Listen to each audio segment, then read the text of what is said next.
విశాఖలో సమైక్య భారతి ఆధ్వర్యంలో రాజకీయాలు విలువలు అనే అంశంపై సదస్సు నిర్వహిస్తున్నారు.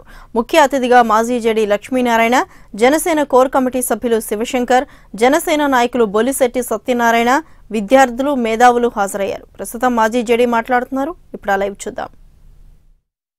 తీసుకోండి, ఆ రంగంలో మనం ఎందుకు అధపాతాళానికి వెళ్ళిపోతున్నామంటే మనిషిని మనిషిగా మనం చూడడం మానేశాం. ప్రతి మనిషిలో దేవుణ్ణి చూడడం మానేశాం అన్నమాట. ఎప్పుడైతే దాన్ని మనం దేశంలో తీసుకురాగలమో అప్పుడే ఈ దేశంలో మొదటి భారతదేశం దేనికైతే ప్రసిద్ధో ఆ విధంగా భారతదేశం బాగుకాగలదు. రాజకీయాలు కూడా వాటిలో కూడా ఒక పార్ట్. ఇప్పుడు ఏంటంటే దేవుణ్ణి దోచాలని ప్రయత్నించాం. మనం ఆధ్యాత్మికత లేదు కాబట్టి మనం ప్రతివాడిని దోచాలనే ప్రయత్నిస్తున్నాం.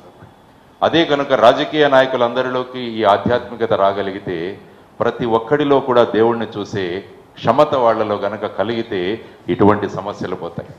మీరు ఈరోజు పేపర్లు తీస్తే చిన్న చిన్న పిల్లల మీద అత్యాచారాలు చేసే దుర్మార్గులు ఈ దేశంలో ఉన్నారు.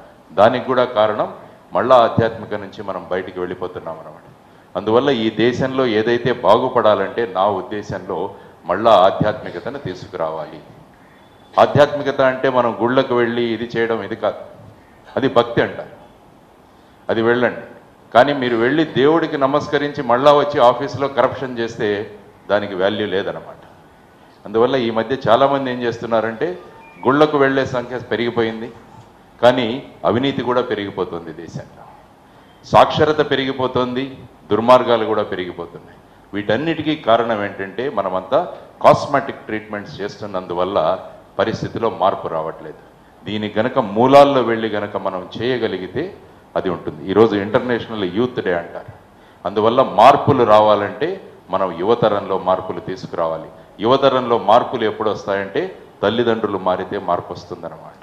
యువతరానికి ఎవరైతే మార్గదర్శకులో ఉపాధ్యాయులు, తల్లిదండ్రులు, మనం సమాజం వీళ్ళందరూ గనక మారి వారికి ఒక దిశానిర్దేశం మనం ఎప్పుడైతే చేయగలిగామో అప్పుడు వాళ్ళలో మార్పు వస్తుంది.